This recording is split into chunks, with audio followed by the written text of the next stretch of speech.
think the one moment I got very excited about AI, which was my experience in a computer vision class. So back then, people, at least at MIT, already started to discuss the power of generative AI. So I remember there's one slide, and then the instructor just showed us if you just use a brush to change just mark certain part of the image, they could automatically replace that part, and then replace part looked so integrated with the original photo. So I was very impressed by the technology, and then further I learned more and more about the deep learning and AI. I just noticed the potential of the technology back then.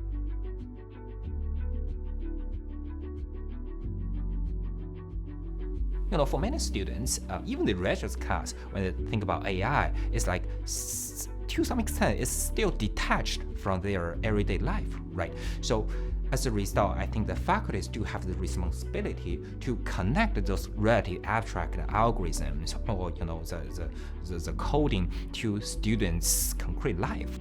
So I think the motivation is really the first step that we could connect the students and to the class. Of course, in the specifically beside the motivation part, I also have other teaching philosophies, like how to incrementally develop a student's capacity so that could really learn all the content in class. And meanwhile, in the end, how to make students get a sense of achievement through the learning and through their projects, their experiences. So I think connect those things, they are all my teaching philosophy. In terms of learning, I define the class as three major components.